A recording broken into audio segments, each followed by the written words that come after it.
Warning, censorship. Warning, censorship. Warning, censorship. It's open. Where are they? Why they're not here?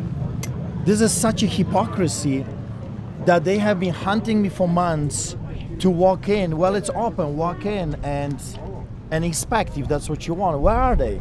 I talked to the lawyers and we said, okay, fine. Let them inspect the facility if that's what they want to really do. But it's proving my point that there was never about inspecting the facility. This was about shutting us down. That's the purpose. And they couldn't shut us down today because of was too many people. It proves my point from the very beginning that they're not interested in health and checking if the facility meets their standards. They're interested in destroying Christianity in this country. They hate freedom. They hate everything that is just and holy. That's why they're here.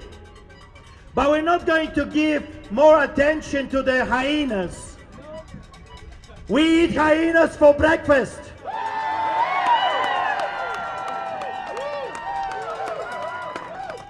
We are a pack of lions.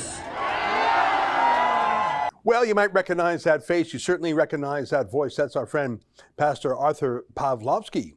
He has a church in Calgary. He's gone viral internationally for videos he's filmed when the government of Alberta and city police in Calgary have attempted to enter his church in the middle of church services. I should tell you that that's actually against the law. Our criminal code, section 176.2, specifically makes it a crime to disturb or interrupt any church service. So why the police and the Alberta government choose to come to his church at that particular hour? I mean, why are they coming at the one illegal, interrupting, disrupting time? Well, it's to assert their dominance. As Arthur would say, it's the hyenas trying to attack the lions. You may also know, because I've told you before, that Arthur was the first of our Fight the Fines tickets. I just checked with our lawyer and we have 1,103 cases. Let's just call it 1,100 cases. Arthur was client number one. We beat that first charge for him, but he's been given not just tickets, but all sorts of court orders, very dramatic, much more complicated than a typical ticket. And joining us now is the reporter who filmed that little clip on the weekend to give us a report from how it was this weekend at the church and what we think will happen in the days ahead. I'm talking about our new Calgary-based correspondent, Adam Soos, who joins us now. Adam, great to see you. Hey, thanks very much for having me. Well, thanks for being here. And I know you've done some videos for us already, and Sheila has spoken with you, but it's the first time you're on our show. Just a quick intro for our viewers who might not know you. Joined the Rebel team about a week or two ago. And before that, you actually worked with our friends at the Justice Center for Constitutional Freedoms, the JCCF, with John Carpe. Is that right? That's right. Well, those are good folks. They're busy battling very similar fights to us all the time. So we keep a track of their efforts and try and write about them whenever we can. So tell me what it was like. I mean, I saw the 1-minute clip we just played. Looked like there were hundreds of people there. I understand that there were police there, but they did not try and get in the church, and they did not try to arrest Pawlowski. Yeah, there had to be at least 40 cops. As you drove up, there was police stationed quite a few blocks around, ready to move in. The Hawk police helicopter did a few flyovers throughout the day. They were definitely making us clear and present that they were not going to allow things to sort of escalate, but they were met with a very peaceful protest. Pastor Artur Pawlowski, for all his outspokenness and fervor, one of the first things he said is that this is peaceful and we will not escalate to violence. So he kept things calm. You could tell the police very quickly realized it was a waste of time to be there and that this was just going to be a peaceful assembly. They were speaking politely. They were very friendly, cordial towards us, unlike other police forces we've seen across the country. And they even spoke with Pastor Artur Pawlowski, shook his hand, and had a full conversation. We captured that as well. So they were present, but they were in rather good spirits for a change. Huh, so you're saying the police were polite? It's what they were very, yeah. I know a neighbor actually stepped onto someone's lawn when we were shooting an interview, and I asked him if he could just step off the neighbor's lawn. And I caught this on camera. The police came over and gave a little bow and said, "You're a gentleman, thank you." So they were very polite to us, actually. Well, don't be fooled. I mean, they'll do what they have to do. I mean, I'm sure there are some good guys there who are saying, what on earth are we doing? Yeah. Deploying 40 SWAT team and a police helicopter?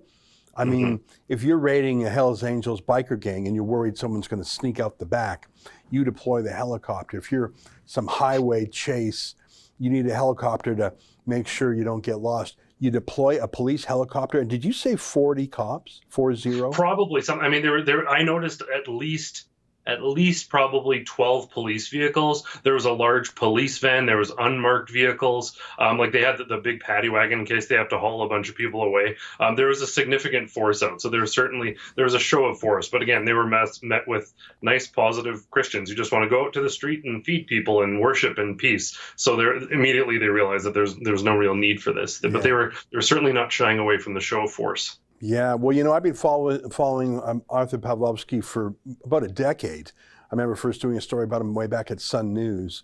And I know that the police have been hassling him long before this lockdown. They hate the fact that he feeds the homeless without a permit. There's some hate. I mean, Artur tells me he's been to court 100 times. And I thought, come on, you're exaggerating.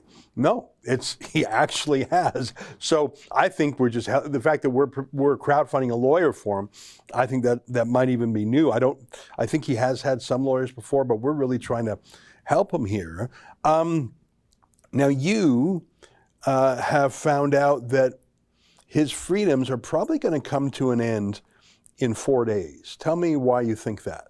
Yeah, so we had our small victory for freedom, despite the large police presence. At the end of the day, the sentiment was one of victory for freedom in Alberta. He got to preach, he got in his car, and he left away a free man. There was no conflicts, no incidents. So we had that short-lived victory. The government's not one to let pastors in Alberta apparently have victories, even if that means feeding the homeless and preaching. So unfortunately, today we learned that he received from Alberta Health Services a work order stipulating all these guidelines that had to be met by May 7th. Which basically would be the day before the next worship would proceed. This is similar to the work order that was received by Grace Life Church and Pastor Coates on December 17th. Which eventually led to the church being fenced up when the criteria were not met and Pastor Coates being arrested. So the sense of victory and maybe some reasonability from police force was very short-lived, and we suspect that there's a possibility that when these standards, or if these standards are not met by Friday, we could see similar situations with fences going up and arrests being made. That's an excerpt from my daily show, the Ezra Levant Show. Every day I do a monologue on the news of the day, then I interview an interesting guest, and then I read my hate mail. You gotta subscribe. Go to rebelnews.com.